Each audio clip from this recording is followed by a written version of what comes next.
We're going to start with quite a sad topic because on the weekend there were devastating fires in parts of New South Wales, including on the Central Coast where 16 homes were burnt down, and also tragically a 59-year-old firefighter was killed when a tree consumed by the blaze fell on him. And Ray, you are in the area of the Central Coast, so you were actually able to see the fires from your house. Well, yeah. Coolawong's a place it hit, and for people that don't know the area, Coolawong is along Brisbane Water from West Gosford to Woy Woy. And many of the homes are up in the middle of the bush, but they lost a number of homes down near the railway line, which I would have thought was almost impossible, but that's where many of the homes were lost. And the poor people had no time to gather their belongings. They were just told, look, it's coming, go. And some of them grabbed their pets and obviously family members, and they made their way out of there. But the most interesting thing, there's a place called Fagan's Bay, which is on the other side of Woy Woy. And this is remarkable. The fire jumped about a kilometre of a waterway.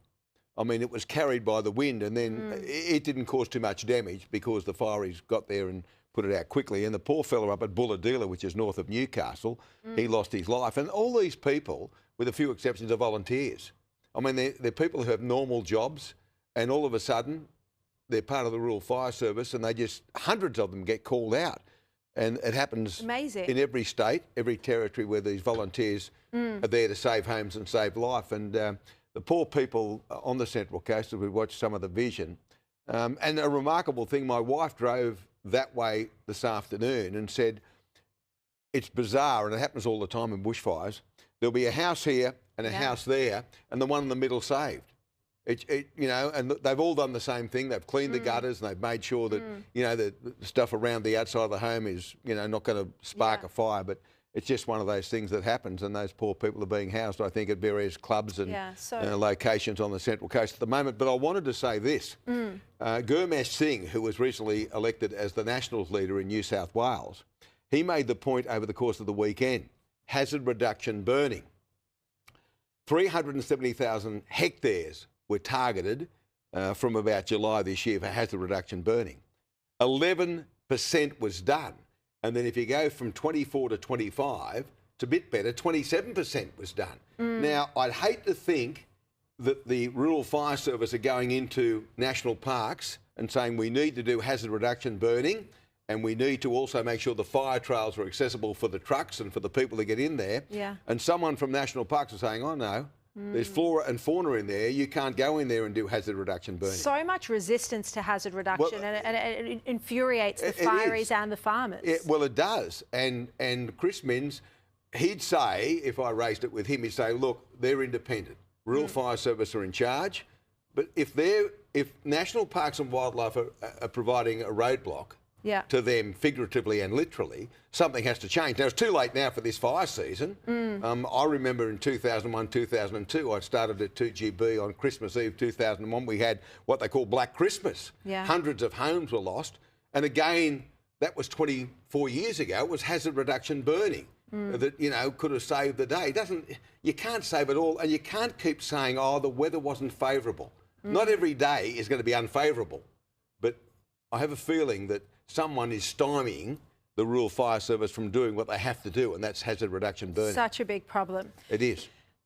Just on to the Treasurer Jim Chalmers. We saw today that he announced, you know, in a story that would have been massive news any other day, but he announced that he wouldn't extend the rebate for electricity bills. Now, we saw the figures last week, there's more than 200,000 households across the country that have been unable to pay their power prices as it is, and that's with the subsidies. Well, I think the Treasurer may be listening to the Reserve Bank Governor. He may be listening to her finally, because she's on the record as saying you've got to curb spending. You've got to rein it in. We can't keep going. I mean, Casanova Bowen's got the energy jumping by 37%. And so all of a sudden, and look, I take issue with this. The Reserve Bank Governor, she has a degree in economics, honours degree. She went to the London School of Economics. We've got Jim Chalmers, who has been, like Chris Bowen, on the public teat his entire life. He worked for Wayne Swan, then he worked for Peter Beattie, or worked for Peter Beattie, then Wayne Swan, Morris Yema, back to Wayne Swan. And he's got a degree, and his thesis for his doctorate was on Paul Keating. Now, how's he going to match wits with a woman as distinguished as a Reserve Bank governor? I'm blowed if I know. Yeah.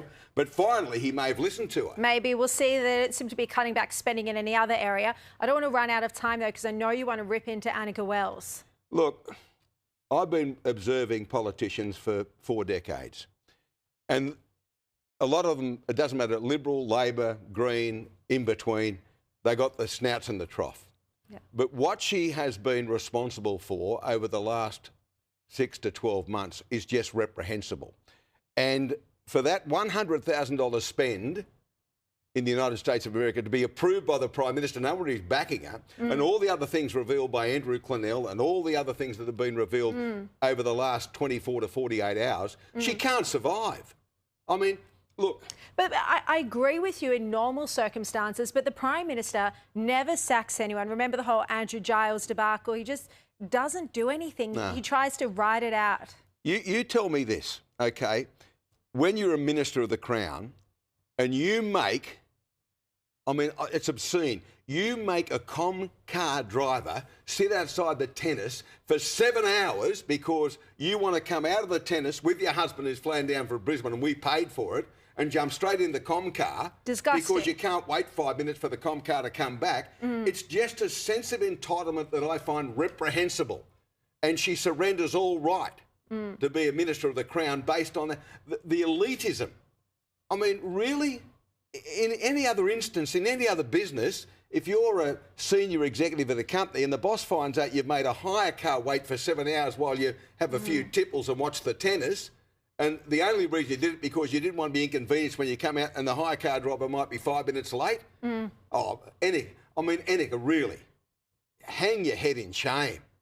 I mean, you're supposed to be a leader in the community. And so instead of all the good news about social media and under 16s this week, she's the Minister for Communications. All we've put up with is this nonsense about her, thinking she's better than the rest of us. And the Prime Minister going on the ABC over the course of the weekend and saying, oh, hunky-dory, she hasn't done anything wrong. He signed off on the expenses. He thought it was all fine.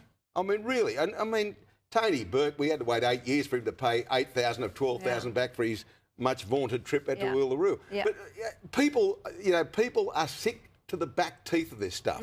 They really are. And I'm not just targeting Wells or anyone else particularly, but politicians, for goodness sake. I mean, this happens all the time, these scandals, so I don't know why none of the politicians learn. Just very quickly before we go, because I've teased this, Oprah has been in Australia for a few days now, and she's made a big deal about getting out and about and mingling with locals.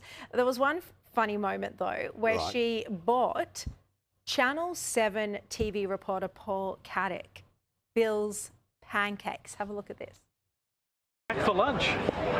No, we're back for more ricotta pancakes. How good are they? I hope they are still serving them. Come on, have some pancakes on this. Oprah insisted that we try them as well, so she's ordered a serving for myself and my cameraman Steve. What we didn't expect was Oprah serving them. For you, Paul. Oh, wow, thank you very much. Oh, do you have a chair? I'm your server today. This is very nice of you, Oprah. Thank you very much. And life is better when you share it. Yes. So, Ray, Ricotta for comment, eh? ricotta pancakes. I've never had a ricotta pancake, and I'm unlikely. You've been to Bill's, though, of course. No, I haven't been. You haven't been to Bill's? No, I haven't been to Bill's, but I'll tell you what. The most famous...